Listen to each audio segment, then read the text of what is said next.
kita nak beribadat ataupun amal soleh kepada Allah Subhanahu wa taala itu tidak lain bukan melainkan kita kena melalui amalan yang disebut oleh Allah Taala di dalam Al-Quran dan juga melalui sunnah Nabi SAW.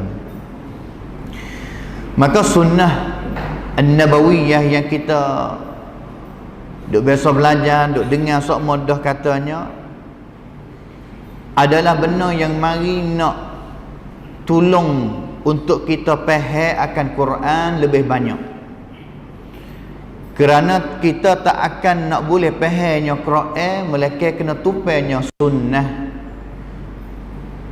Maka apabila kita faham Quran melalui tupainya sunnah An-Nabawiyah, sunnah yang baik bagi Nabi kita Muhammad sallallahu alaihi wasallam, maka mana katanya kita telah guna dan juga faham kedua-dua. Maka apabila faham getinya, makna kata kita kena beramal dengan dua-dua.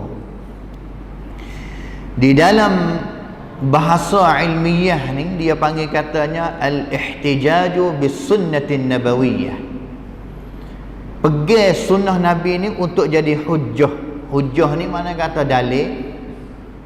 Jadi dalil katanya amalan sekian-sekian yang kita nak buat adanya asal dia. Quran adalah aslun yang pertama dan juga sunnah adalah asal yang kedua. Dan juga kedua-dua itu tu kena tupai mari. Quran kena tupai sunnah dan juga sunnah kena tupai Quran juga. Pengasai sengkan lekan. Kalaulah kita pergi hanya kepada sunnah tidak berdasar daripada Quran, tak cukup juga. Sama juga kalaulah kita pergi hanya Quran tak pergi kepada sunnah, maka tak cukup juga. Maka kena tupai dua-dua untuk khija kita dalam dunia ini sebagai amal soleh yang kita nak buat kepada Allah Ta'ala itu tu betul sekali. Dan juga ada asal, ada usul asal dia.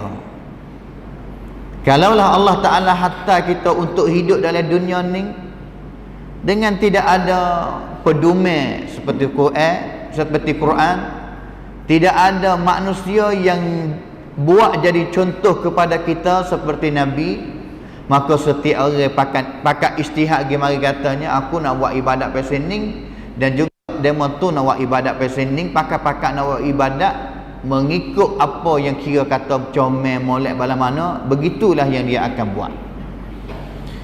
Tapi alhamdulillah agama ini Allah Ta'ala tak tinggal kita. Tidak, orang panggil tidak menjadikan kita ni dengan hamalah. Hamalah ni tidak ada tujuan lah. Jadi dengan tidak ada tujuan dan juga lepas biar kita hidup duduk dalam dunia ni seumpama dengan binatang, tidak ada tujuan, tak kena beribadat gapo, tak kena buat gapo, main mi kuam rapi cak, bukanlah. Tetapi Allah Subhanahu wa taala hidup ataupun cipta kita ada tujuan, dan juga Allah Taala hatta sama dengan kita itu tu bal arsala ilaina rasula, hatta kepada kitanya akan seorang rasul, hatta rasul kepada kita. Maka apa yang Nabi SAW sebut, apa yang Nabi SAW buat, ataupun apa yang Allah Ta'ala, apa yang Nabi SAW kadang-kadang tak kecek, tak ada buat, tapi mengaku, seolah-olah kata benda tu izin, boleh, harus dibuat, maka semua itu tu dipanggil kata sunnah. Sunnah An-Nabawiyah di dalam agama Islam, dan juga dia adalah usul asal yang kita pasti kena pegang dan juga beramal dengan dia. Allah Subhanahu wa taala firman di dalam Al-Quran, "Wa ma ataakumur rasulu fakhudhuhu wa ma nahakum anhu fantahu." Apa yang Nabi SAW wari kepada kita, datang kepada kita, fakhudhuhu, ambil guna, ambil mari pakai. Wa ma nahakum anhu fantahu, maka apa yang Nabi SAW larang kita itu tu, maka kita menjauhilah daripada benda itu. Ni dia yang katanya Allah Ta'ala menyaksi sendiri dalam Quran katanya apa sahaja yang Nabi wari itu harap kita turut.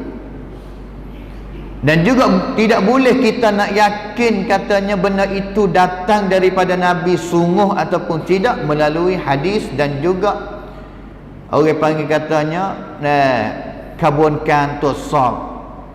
Hadis Nabi SAW kata benda itu sungguh ataupun tidak.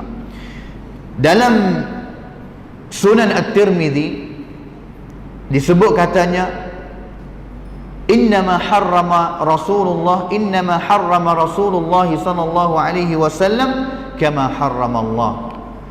Sesungguhnya apa sahaja yang Nabi sallallahu alaihi wasallam mari lari kita, harai kita, tak sewi kita buat, sebenarnya benda itu adalah Allah Ta'ala sendiri pun lari juga tak sewi kita buat. Mana katanya apa yang Nabi lari seolah-olah katanya adalah Allah Subhanahu wa Ta'ala lari juga. Nah, kerana Nabi SAW adalah orang yang bawa wahyu daripada Allah Subhanahu wa Ta'ala. Maka apabila yang kita dapat tahu katanya hadis itu adalah hadis yang sahih, sunnah yang sahihah, maka wajib kita diamal. Wajib kita amal dengan hadis ataupun sunnah itu. Al-Imam Syafi'i rahimahullahu ta'ala yang meninggal dunia pada tahun 204 Hijrah, dia katanya wa idza sabata an Rasulillah sallallahu alaihi wasallam syai' fa huwa al-lazimu li jami'i man 'arafahu la yuqawwihi wa la yuhinuhu syai'un ghairuh. Apabila kita dapat tahu kata satu hadis ni mari sampai kepada kita tahu kata hadis ni adalah hadis yang sahih, maka lazim, wajib bagi setiap orang yang tahu darajat dia, setanak dia katanya sahih, tak boleh kita nak ambil benda lain ni mari mendahului daripada hadis sahih Nabi SAW, ataupun nak ambil benda lain mari nak menghinakan hadis Nabi. Wala yuhinu syai'un ghairuh. Tidak boleh nak ambil benda lain mari nak menghina-hinakan hadis Nabi, dan juga nak ambil benda tu untuk pegang gantinya hadis Nabi SAW. Bal al-fardu alladhi 'ala an-nasi ittiba'. Bahkan benda yang fardu, wajiblah, mana kata di atas orang yang dia tahu seperti benda ininya, wajib dia kena ittiba', kena ikut, kena buat. Kena beramal dengan hadis itu, semakin mana dia tahu kata hadis itu adalah hadis yang sahih daripada Nabi SAW. Maka hadis yang kita belajar sebenarnya dia adalah rezeki daripada Allah Subhanahu wa Ta'ala, khususnya hadis yang sahih. Kadang-kadang kita tak tahu harga dia, kunka dia, katanya dia adalah rezeki. Kerana zaman kita sekarang lah ni adalah satu hadis tu kadang-kadang duduk di hujung jari kita saja. Kita nak tahu, nak cari satu hadis hari ni, kita masuk dalam Google, kita cari satu hadis pun kadang-kadang jumpa dah. Walaupun kita adalah orang yang tak gerti bahasa Arab, tapi kita nak gerti hadis mengenai, nak tahu hadis mengenai dengan semaya, mengenai dengan niat, mengenai dengan maya sunat, kita tulis hanya bahasa Syiah ataupun bahasa Jami, bahasa Rumi pun kalimah yang kita nak cari, kadang-kadang Google akan keluar kepada kita akan hadis-hadis mengenai dengan tajuk yang kita nak tahu. Dia tak serupa dengan puak-puak ulama pada zaman dulu. Bagi mereka satu hadis nak dapat itu kena guna usaha yang tinggi dan juga perjalanan yang lama dan juga jauh. Nak dapat satu hadis dan juga nak yakin katanya dia sahih tak sahih, kadang-kadang tong cai kan ดินทางเป็นระยะเวลาหลายวันหลายเดือนเป็นเดือนด้วยซ้ำ kadang-kadang berbulan ni cek satu hadis guna masanya sebulan, 2 bulan, akhir sekali kita katanya hadis tu tak sahih, klik mari. Kadang-kadang rehlah perjalanan pergi kepada satu masa, seperti mana fuak-fuak ahli Madinah sahabat selepas daripada Nabi SAW mati, Mereka tak ada dengar beberapa hadis daripada Nabi, tapi tahu khabar katanya ada sahabat yang telah berhijrah hidup di Mesir. Abdullah bin Unais biasa dengar hadis daripada Nabi, dan juga kita tak biasa dengar daripada Nabi. Nak cuba pergi cek dengan Abdullah bin Unais di Mesir itu, benarkah hadis itu katanya dengar daripada Nabi? Musafir. You siapa? Oh, sungguh dengar daripada Nabi. Hadis yang sahih. Klik.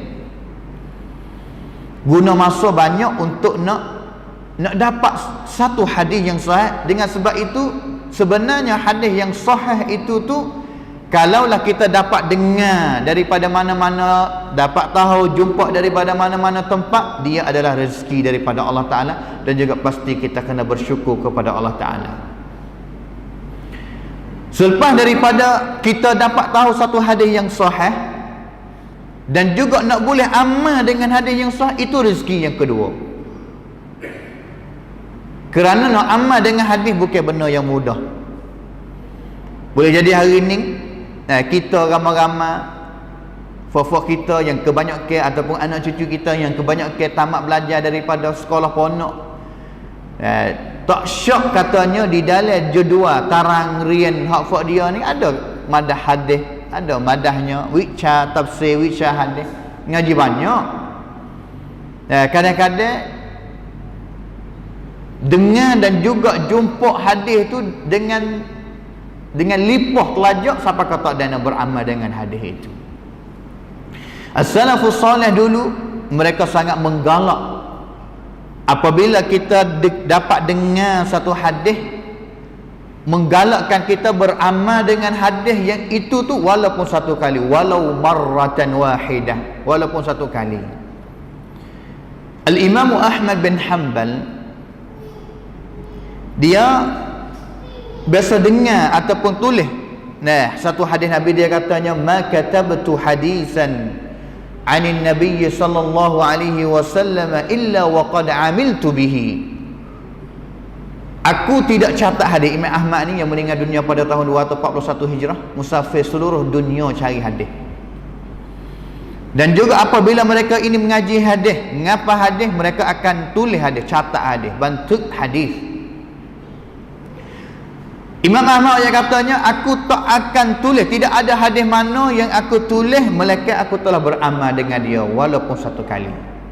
Beramal dengan dia walaupun satu kali. Hatta marra bi al-haditha anna an-nabiy sallallahu alaihi wasallam, sampai satu masa dia nak tulis hadis, satu hadis yang dia pergi belajar dengan tok guru dia, dan juga nak catat buah dalam kitab dia, iaitu hadis Nabi biasa pergi nak buat al-hijamah, nak pergi buat bekal, orang panggil krok, lut. Nabi biasa pergi bekal, ihtajama wa a'ta Aba Taibah dinaran, pergi cari orang panggil tokek bekal lah. Sahabat pada zaman tu orang yang geti mengenai dengan bekal, pergi cari dia, iaitu orang yang namanya Abu Taibah. Nabi beri kepada dia 1 dinar harga upah dia untuk bekal kepada Nabi SAW. Imam Ahmad catat hadis ni, tulis hadis ni, katanya aku tak amal lagi dengan hadis ni. Keluar daripada rumah dia, pergi cari tokek sihir, tokek bekal. Orang yang getih bekal lah untuk nak beri bekal kepada Imam Ahmad, nak bekal Imam Ahmad tu, dia beri 1 dinar kepada demo tu, dan juga bekal Imam Ahmad bin Hanbal. Tujuannya untuk nak boleh amal dengan hadis itu walaupun satu kali, sebelum nak catat boleh kitab dia, dan juga kitab dia yang sampai kepada kita pada hari ini, iaitu kitab Al-Musnad bagi Al-Imam Ahmad bin Hanbal, yang mana di dalam kitab itu lebih kurangnya 40,000 hadis di dalam kitab Al-Musnad Al-Imam Ahmad bin Hanbal. Katanya salafus salih lain-lain lagi, dia katanya seperti Bishr Al-Hafi. Bishr Al-Hafi seorang as-salafus salih, dia sebut dia menggalak kepada fuak-fuak ulama hadis. Fuak-fuak ulama hadis, ya ahlal hadis, hei ahli-ahli hadis, addu zakata hadzal hadis, Yang buat kamu duk ngapa-ngapa hadis banyak hari ni, keluar ratiklah zakat daripada hadis yang kamu ngapa. Ya, suruh bayar zakat. Ya, kalau zakat hari ni iaitu harta benda yang kita duk hipung lah. Tapi Bishr Al-Hafi dia royak kepada fuak-fuak ahli hadis yang duk hipung hadis, makna kata duk ngapa hadis. Addu zakat hadzal hadis. Bayar zakat ratik we, bayar zakat ratik we ahli hadis. Bala mana? I'malu min kulli mi'atai hadithin bi khamsati ahadith. Daripada 200 hadis yang kamu mengapa ini ni, beramal ratiklah daripada 200 hadis itu walaupun 5 hadis. Daripada 200 hadis yang duk ngapa, yang duk catat, yang duk ngaji itu tu, beramal hanya 5 hadis cukup lah. Ditunjuk katanya telah bayar zakat dah orang panggil.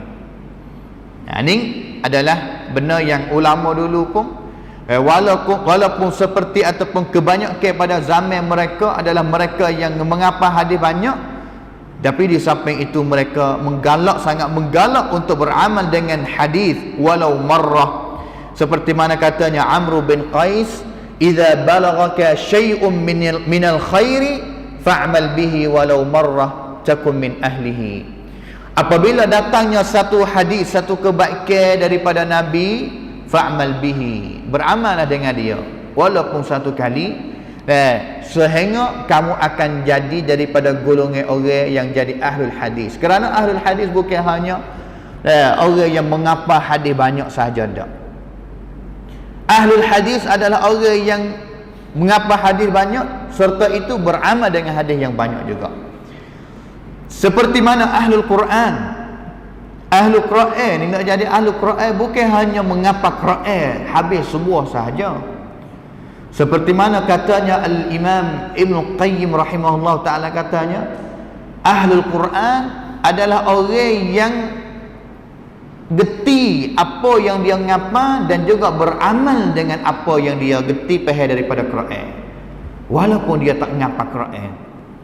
Itu adalah ahli Quran yang sebenar, iaitu orang yang beramal dengan Al-Quran. Tapi hadirin mukminin ahli majlisul ilmi yang dikasihi sekalian, hadis yang kita biasa belajar pada zaman dulu, ulama hadis ni masa dia bagi kepada dua orang panggil dalam ilmiah ataupun wiksyakan hadis. Orang panggil kata al-mutaqaddimun, ulama hadis pada zaman-zaman dulu. Seperti Imam Malik, Al-Imamu Ahmad 241, seperti Fa'fu' as-salafus salih yang mati pada korun yang kedua, korun yang ketiga, mereka itu dipanggilkan katanya al-mutaqaddimun, mereka yang mendahului. Dan juga ada golongan ahlul hadis, orang fuq ulama hadis al-mutaakhirun, belakang orang panggil. Yuk tai ataupun yuk belakang. Seperti ulama-ulama yang kita dah biasa dengar, Ibn Hajar, Al-Imam Nawawi, Imam Nawawi 967, Ibn Hajar 852, Ibn Al-Qayyim 752, Ibn Taymiyah 728. Semua itu adalah ulama al-mutaakhirin, orang panggil al-mutaakhirun, belakang-belakang. Ulama hadis al-mutaqaddimun pada zaman dulu, mereka bagi hadis kepada dua bahagian sahaja, iaitu hadis sahih dan juga hadis dhaif. Hadis sahih dan juga hadis dhaif. Hadis sahih adalah hadis yang cukup syarat 5 yang diletakkan oleh ulama dan juga kita pasti kena amal dengan dia, kena beramal dengan dia. Dan juga termasuk pada zaman itunya hadis hasan, yang bezanya ingat orang yang riwayat hadis saja, tapi syarat masih cukup 5. Mana katanya termasuk dalam golongan hadis yang sahih lagi pada zaman dulu. Hadis dhaif mulai daripada dhaif, iaitu tak cukup mana-mana syarat, sampai kepada hadis palsu yang paling teruk sekalinya, iaitu ada orang yang riwayat dalam sanad itu tu dusta ke atas Nabi SAW. Dusta, kadzib, bohong ke atas Nabi. Tu zaman dulu tu guna hanya dua bahagian, song prophet dan hadis sahih, dan juga hadis yang dhaif sahaja. Setengah ulama sebut katanya orang mula-mula yang mari bagi hadis tu baik kepada tiga, iaitu sahih, hasan dan juga dhaif, iaitu al-Imam At-Tirmizi. Orang mula-mula bagi hadis Nabi kepada tiga bahagian, sahih, hasan dan juga dhaif. Termasuk dalam dhaif itu iaitu palsu, maudhu', iaitu al-Imam At-Tirmizi, anak murid kepada al-Imam Al-Bukhari, tua kepada kitab Sunan At-Tirmizi, yang meninggal dunia pada tahun 279 Hijrah. Tapi adalah yang ada ulama yang kata dak, bukan Imam Tirmizi orang yang pertama, bukan. Ada orang lain lagi. Bukhari biasa sebut katanya hadis hasan, biasa guna istilah hasan. Kalau Bukhari mati dulu daripada al-Imam Tirmizi kerana tak guru. Ada lagi Yahya bin Ma'in yang meninggal dunia pada tahun 233. Sahabat ataupun saya rapat dengan al-Imam Ahmad, ada lagi sebelum itu. Tapi walau bagaimanapun, hadis yang bagi kepada tiga ini mari terkena masyhurnya pada zaman al-Imam Tirmizi sampai kepada zaman kita sekarang ni.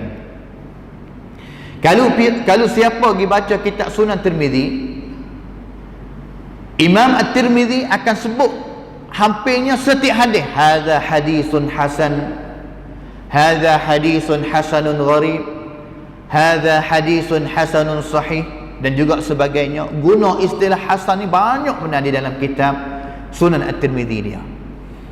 Tetapi walau bagaimanapun, kita dah tahu katanya hadis yang kita boleh diamal cerak nyata iaitu hadis sahih dan juga hadis hasan.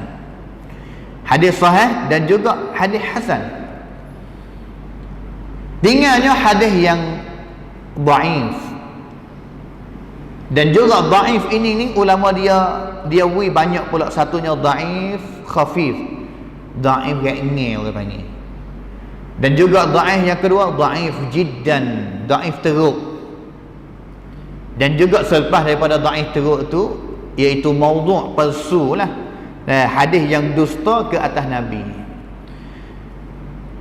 Yang kedua dan juga yang ketiga iaitu dhaif teruk dengan palsu, hak ni cerak, tak boleh amal dengan dia, tak boleh beramal dengan hadis-hadis itu. Walaupun hadis itu nak sakut dengan apa benda saja, nak sakut dengan akidah, cerak dah, tak boleh amal. Nak sakut dengan halal haram, tak boleh amal. Nak sakut dengan apa dia lagi, targhib wa tarhib sendiri pun tak boleh amal. Hadis yang dhaif teruk, hadis yang dhaif teruk termasuknya hadis munkar dan juga hadis matruk. Hadis matruk ni ada satu orang yang riwayat hadis dalam sanad itu dituduh katanya dia adalah pendusta. Wahai kecap bahang. Boleh jadi dia tak bahang kata Nabi, tapi biasa hidup dia tu wahai kecap bahang, caput kohok. Maka ulama dia tinggal dululah, dia morning yang wahai duk kecap bahang ke apa tu, tinggal dulu. Jadi masalahnya hadis dhaif ringan ataupun hadis dhaif ringan tu tolong lah boleh amal dengan dia ataupun tidak. Yang jadi masalah pada hari ininya, jadi masalah hari ininya awam, orang kampung biasa, bahkan sampai kepada peringkat tok guru sendiri yang katanya hadis palsu kalaulah sakut dengan fadailul amal, kelebihan amalan, boleh amal. Habis itu kita nak kecek di sini katanya betulkah itu? Katanya kita boleh beramal dengan hadis palsu mengenai dengan fadailul amal. Fadailul amal ni mengenai dengan kelebihan orang panggil. Kalau buat amalan ni boleh pahala sekian. Kalaulah buat amalan ni, Nabi mari lari katanya akan dapat binasa gini. Orang panggil kata fadailul a'mal ataupun at-targhib wa tarhib, jenis tula lah. Jenis tula.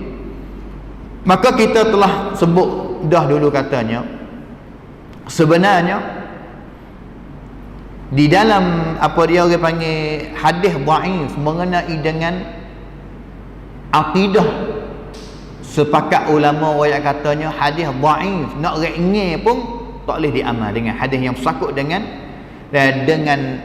akidah.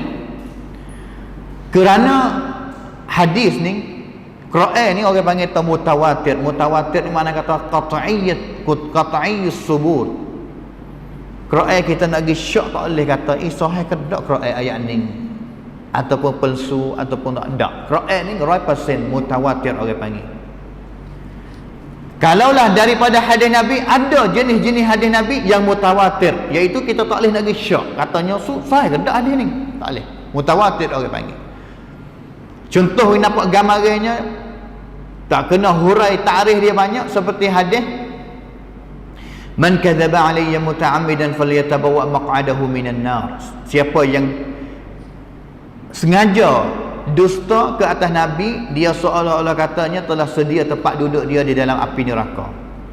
Hadis ni 80 orang daripada sahabat Nabi dia riwayat hadis ni daripada Nabi, Patsikhun. Nah, 80 orang sahabat. Kalau kita mikir dengan otaknya, pen-pedai mai boleh jadi kedok 80 orang sahabat ni dia pergi pakat celah-celah mana, rumah mana.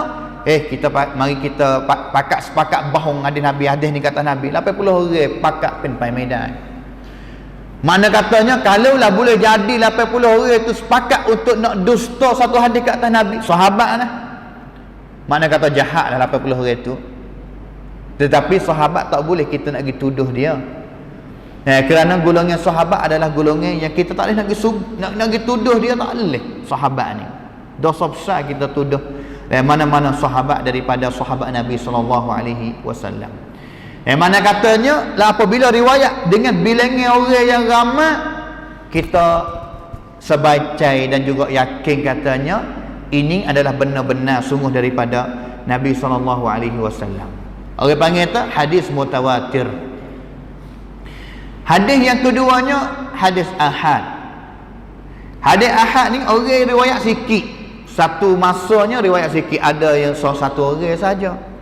Seperti hadis innamal a'malu binniyat ni, tak ada sahabat mana yang riwayat hadis ni daripada Nabi bersama dengan Umar melainkan Umar seorang ya.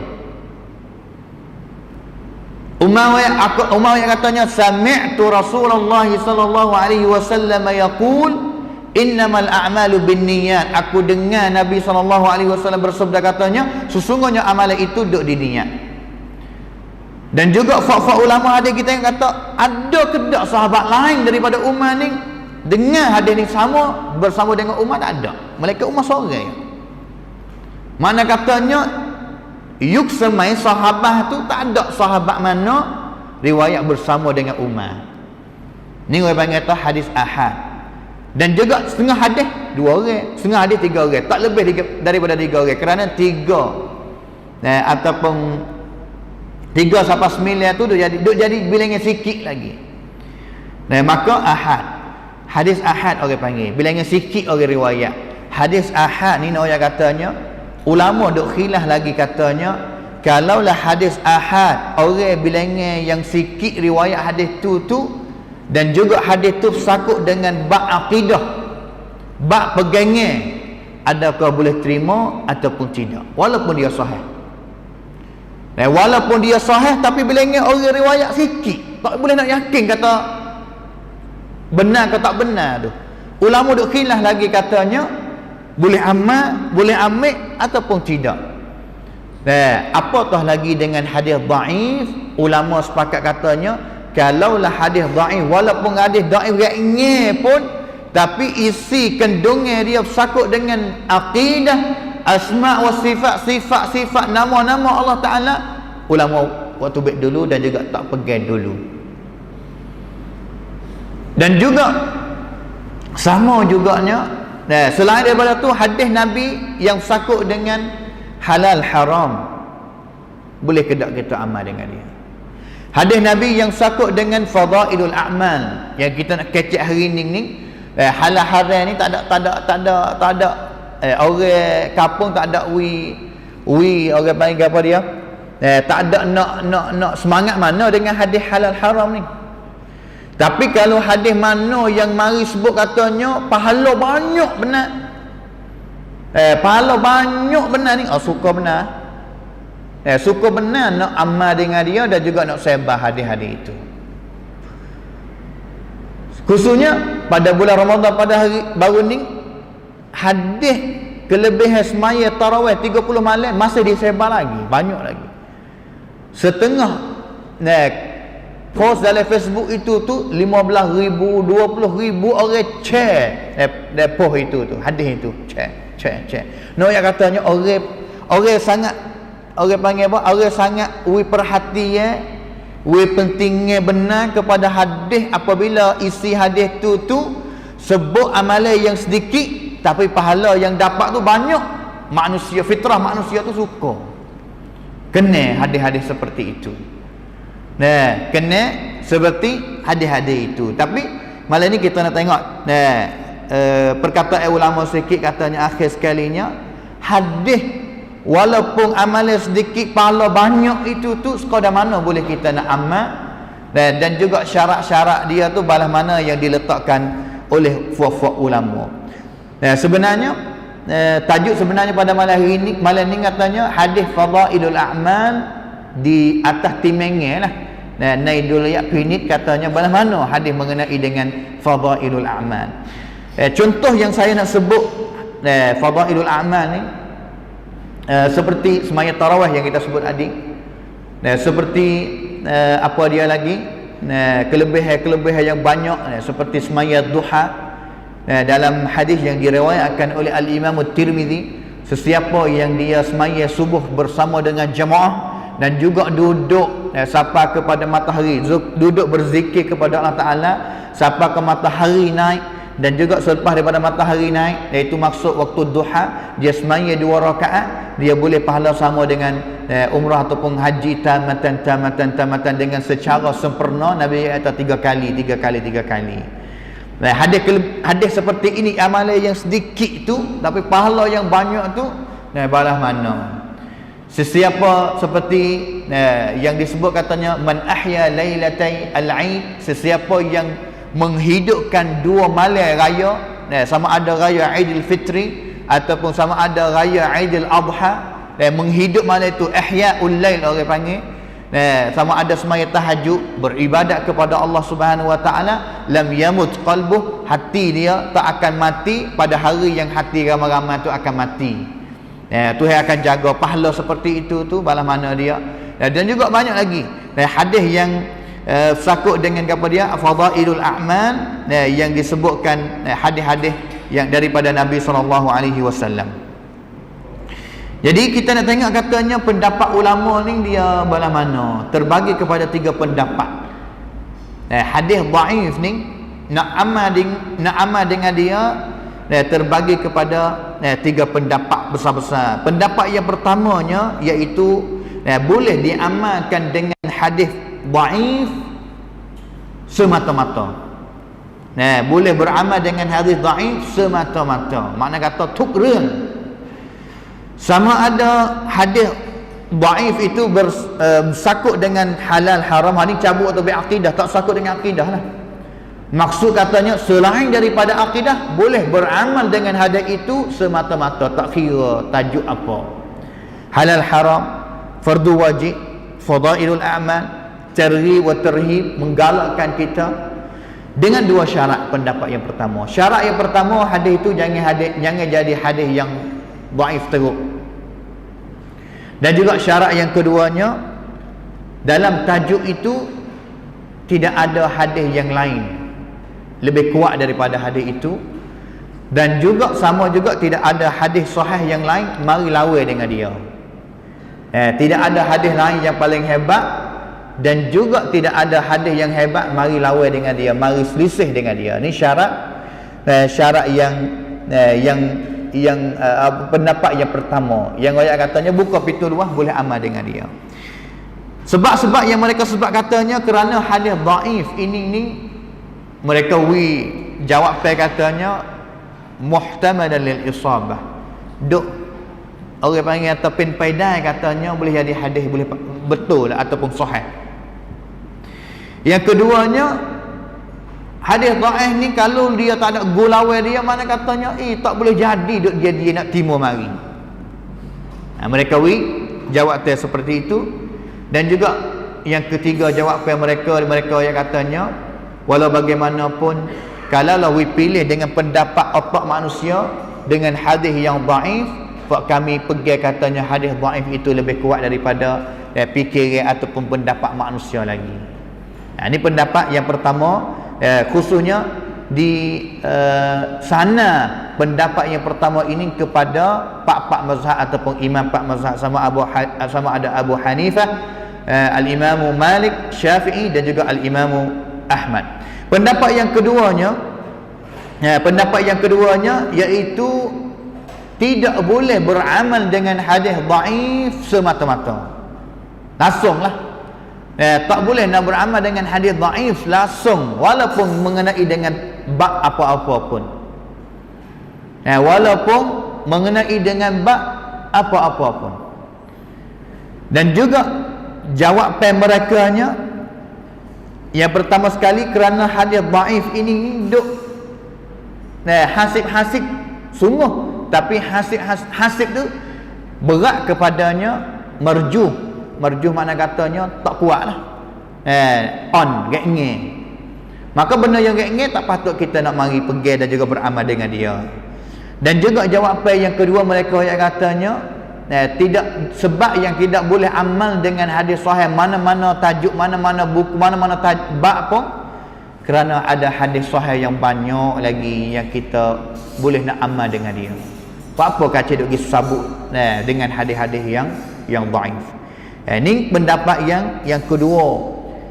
Pendapat yang kedua ini seperti Al-Imam Al-Bukhari, seperti Al-Imam Muslim, Abu Zur'ah Ar-Razi, Ibn Hibban, dan juga Syekh Al-Albani sendiri, yang saya rasa kata pelik juganya.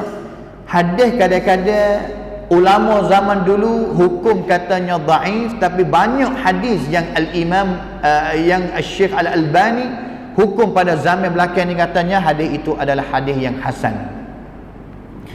Seperti hadis mayat duha tadi lah. Seperti hadis yang semaya duha, tadi katanya ulama zaman dulu mereka hukum katanya hadis itu dhaif lakah. Hadis semaya duha, semaya subuh dan juga duk berzikir kepada Allah Ta'ala sehingga dapatnya pahala sama dengan buat haji dan juga umrah tamatan tu, ulama al-mutaqaddimun mereka hukum kata hadis tu dhaif belaka. Tapi yang kita boleh beramal pada hari ini sebabnya telah dihukumkan kata hadis itu adalah hadis yang hasan. Di antara orang yang hukum kata hadis itu adalah hadis yang hasan, iaitu Syekh Al-Albani yang meninggal dunia pada 24 tahun dulu, iaitu 1420 Hijrah yang dia meninggal dunia, Syekh Al-Albani. Di dalam kitab Sahih Sunan At-Tirmidzi dia. Maka hadis ni sebab ataupun alasan headphone apa Syekh Albani hukum katanya hasan, dan juga tak syak kata dia adalah hasan li ghairihi, orang panggil, dengan sebab hadis ning riwayat banyak orang jalan, banyak sahabat ataupun banyak jalan orang panggil. Banyak jalan. Banyak jalan hadis ning yang riwayat daripada Nabi sallallahu alaihi wasallam. Seperti hadis ning yang riwayat daripada nabinya, iaitu Anas bin Malik, riwayat daripada Nabi, dan juga Abu Umamah, riwayat daripada Nabi, dan juga siapa lagi, ramai-ramai lagi, banyak jalan lah mudah katanya. Maka Syekh Albani kira katanya setiap jalan itu walaupun dhaif sungguh, tapi dhaif dia tak kuat, maka dia boleh sanap sendun tolong pergi mari siapa kau naik peringkat mari jadi hadis hasan. Dan juga apabila boleh jadi hadis hasan, kita boleh amal dengan dia. Tapi bukan maksud katanya Syekh Albani ni ada pendapat katanya boleh beramal dengan hadis dhaif mengenai dengan fadailul amal. Tak. Syekh Albani biasa sebut dalam muqaddimah kitab dia, dua kitab, Sahihul Jami' As-Saghir dan juga Dhaiful Jami' As-Saghir, dua kitab dia. Dia sebut katanya walladhi adinullaha bihi wa ad'u an-nasa ilayhi anna al-haditha ad-dha'ifa la yu'mal bihi mutlaqa la fil fadaili wal mustahabbat wala fi ghairihima. Dia sebut katanya yang aku ada pegangan diri dan juga nak mengajak kepada sekalian manusia juga katanya pendapat peribadi aku annal hadits dhaif, sesungguhnya hadis dhaif itu la yu'malu bihi mutlaqan, tidak boleh diamal dengan dia semata-mata walaupun tajuk sakut dengan apa. Ini pendapat bagi Syekh Al-Albani rahimahullahu taala. Sebab yang dia tak nampak mana untuk kita beramal dengan hadis yang dhaif, dia sebut lagi katanya sebab katanya wa ayyuwajjihu himmatahum ila al-ilmi bima thabata minha 'anil nabiy sallallahu alaihi wasallam fa fiha ma yughni 'anil dha'ifah wa fi dhalika munjatun min al-wuqu'i fil kadhibi 'ala rasulillah sallallahu alaihi wasallam. Maka himmah kita ni, semangat kita tujugilah kepada hadis yang sahih sungguh daripada Nabi sahajalah. Kerana hadis yang sahih itu cukup kita, tak ada masa dah kita nak beramal dengan hadis yang dhaif, cukup bagi kita dah.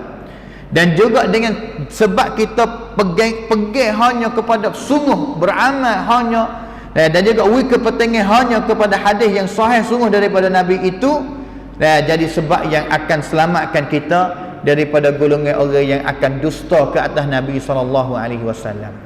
Ini pendapat yang kedua lah di antara merekanya selain daripada Bukhari, Muslim, iaitu Syekh Al-Albani, ulama semasa sendiri. Pendapat yang keduanya iaitu pendapat bagi jumhurul ulama, ramai-ramai ulama yang katanya la yahtajjuna bid-dha'ifi fil ahkami minal halal wal haram wa yahtajjuna bihi fi fadailil a'mali wat targhib wat tarhib. Mereka ini tak ada hadis dhaif mari pakai awak jadi dalil atau beramal mengenai dengan halal haram, tak pakai.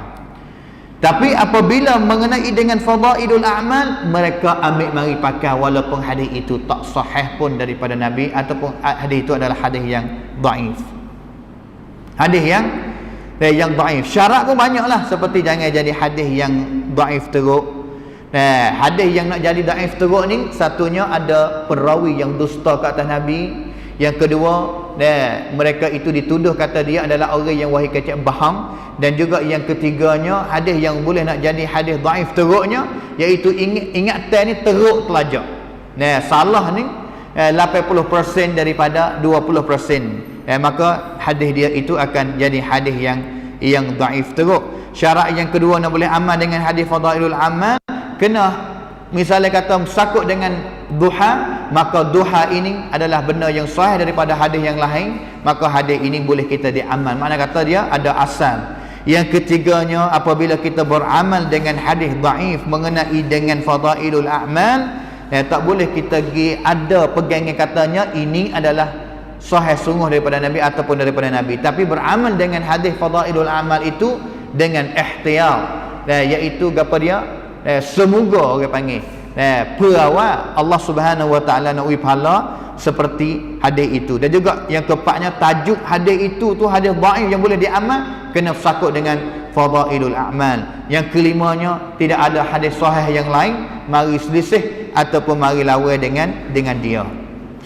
Benar yang tunjuk katanya mereka as-salafus salih dulu ataupun fa ulama hadis, dan mereka orang panggil apa, anuklum, memudahkan untuk kita pegang dan juga beramal dengan hadis dhaif dan mengenai dengan fadailul a'mal. Contohnya Sufyan As-Sawri yang meninggal dunia pada tahun 161 Hijrah.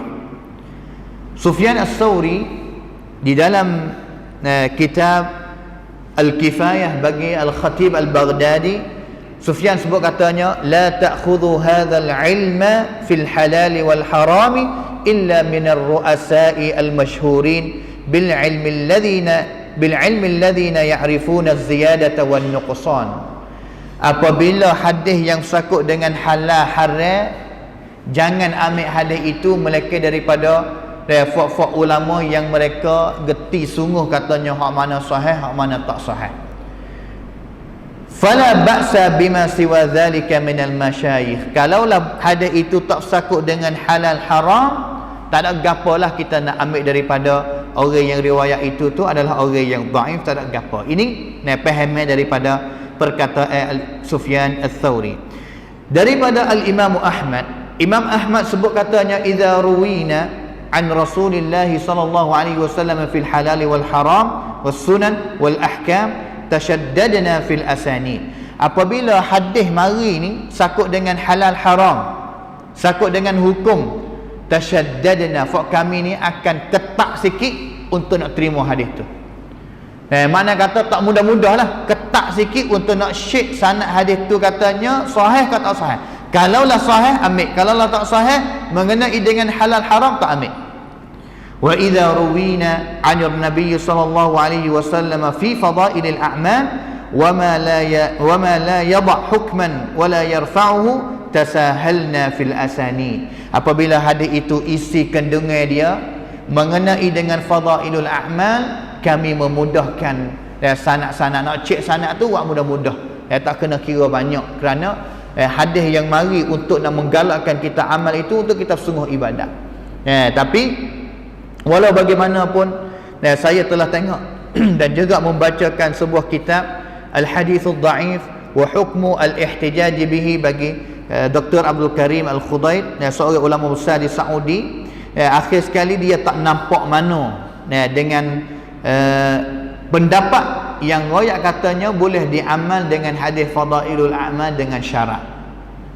Jadi dalam kitab dia ini dia tarjih ataupun namnat pendapatnya, iaitu pendapat yang kedua lah. Dia katanya pendapat yang kedua itu tu adalah pendapat yang paling sepatut kali, dia kata yang paling sepatut kali, kerana pendapat yang ketiga yang royak kata boleh amal dengan hadis fadailul a'mal dengan syarat-syarat itu tu, kadang-kadang syarat itu yang diletakkan oleh ulama susah orang kampung nak cek.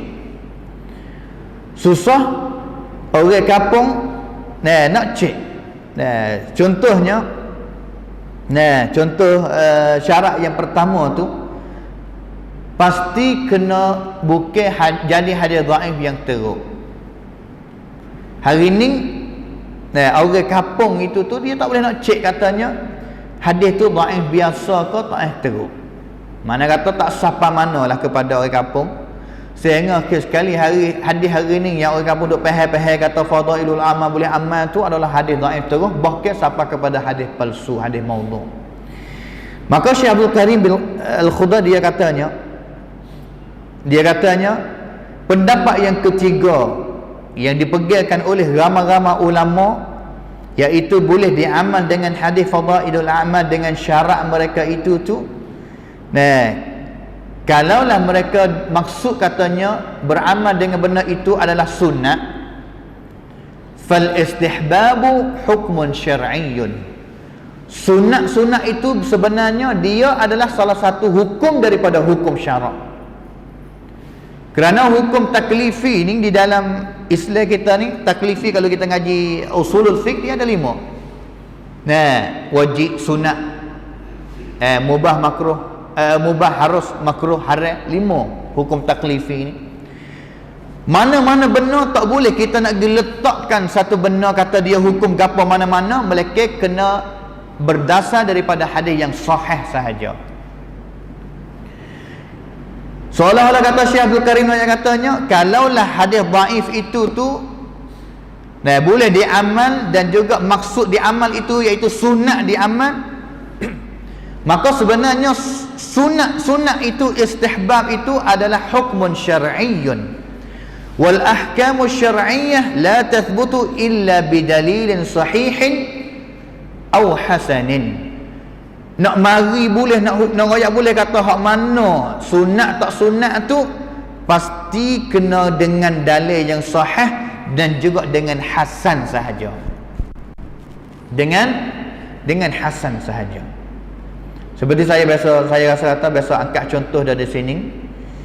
Iaitu perkataan Imam Nawawi juga yang royak katanya sunat kita khak kuku ni belah kanan, Ambil daripada jari ning dulu, jari ning sampai ke jari ning, sudah jari ning naik royak tertib habislah. Sunat. Depan tu boh katanya sunat gini. Mari ulama belakang seperti As-Sakhawi, seperti Asy-Syaukani, dia rak kepada Imam Nawawi kata sebenarnya hukum yang Imam Nawawi katanya kaifiat cara kat kuku pesening royak kata sunat itu tu tidak ada walaupun satu pun dalil yang sahih daripada Nabi. Maka tak boleh nak pergi royak kata sunat begitu, tak boleh kalaulah tidak ada hadis sahih ataupun dalil yang sahih daripada Nabi SAW. Maka seolah-olah katanya setiap syarat itu tu yang diletakkan oleh ulama, katanya nak amal dengan hadis fadailul amal boleh dengan syarat-syarat hadis tu dalam risalah risalah Witiyah ni pun dia ini sehingga jadi kitab ini dia mari munaqasyah habis sasa katanya buat apa dia tak nampak dengan syarat yang pertama, yang kedua, yang ketiga, yang keempat, yang kelima, yang keenam, yang ketujuhnya, sehingga akhir sekali dia namnak kekuatannya kepada pendapat yang kedua, iaitu tak boleh diamal dengan hadis dhaif walaupun mengenai dengan fadailul a'mal. Ini adalah pendapat yang paling ar-rajih ataupun paling aqwa, paling kuat sekali. Tapi pendapat ini adalah pendapat yang dipitwang oleh orang kampung ramai-ramai lah. Kerana hadis yang dhaif tapi pahala dia banyak hadis seperti itu. Saya sebut di sini katanya, kalaulah kita tak boleh nak terima mana pendapat yang kedua, katanya tak boleh nak amal sikit habuk tu, tak ada apa-apa kalaulah kita nak pergi kepada pendapat yang ketiga. Pendapat yang ketiga, sebabnya pendapat yang ketiga yang saya boleh sendiri sini katanya tak apa kalau kita nak amal dengan dia, kerana salah satu sebabnya dia adalah pendapat jumhurul ulama. Yang keduanya, cek sikitlah kalaulah kita nak beramal dengan hadis mana-mana mengenai dengan fadailul a'mal, cek sikitlah katanya dia dhaif tara mana. Kalau dhaif tak sampai peringkat kuat, amallah dengan dia. Tapi dengan semata-mata dia kata hadis fadailul amal, mana-mana hadis pun boleh amal belaka, siapakah hadis tu palsu pun boleh amal, itu bukanlah.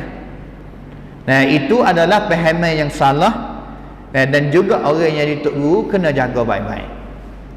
Kerana hadis palsu kita biasa sebut banyak kali dari sini katanya, apabila ambil mari amal dia akan nak sebar, apabila sebar itu tu bahaya. Apabila dia sebar itu bahaya sebarnya, kerana dia akan termasuk daripada salah satu orang daripada dua orang yang dusta ke atas Nabi SAW. Satunya orang yang dusta hadis tu sendiri, yang reka hadis tu. Yang keduanya kita amal, kita sebar hadis bohong Nabi tu, soalan kata kita dusta ke atas Nabi SAW. Jadi tak ada apa-apa, tapi nak ketat sikit di segi syarat yang diletakkan. Kerana walaupun bagaimanapun syarat-syarat itu yang diletak kebanyakannya daripada ulama-ulama bermazhab Syafi'i seperti Al-Imam Ibn Hajar, Sakhawi, dan juga ulama-ulama yang lain lagi. Itulah kita pada hari ini mengenai dengan fadailul amal. Syarat dianya hadis itu jangan dhaif teruk. Yang keduanya ada hadis lain yang sahih mengenai dengan tajuk itu, rongrab ataupun jadi usul asal dia dah. Seperti hadis mayat duha takdir lah, boleh pahala haji dan juga umrah 3 kali sempurna 3 kali itu tu, kalaulah kesimpulan dia adalah hadis yang dhaif, ringan, tak sampai ke peringkat hasan seperti hukum ulama dulu tu, tapi mayat duha ini masih sahih kerana ada hadis banyak yang Nabi SAW sebut mengenai dengan semayat duha, sama ada di dalam Bukhari dan juga dalam kitab-kitab yang lain. Itulah sekadar ini pada hari ini. Wafaqanallahu wa iyyakum bima yuhibbu wa yardah. Wa sallallahu ala nabiyyina Muhammad wa ala alihi wa sahbihi ajma'in.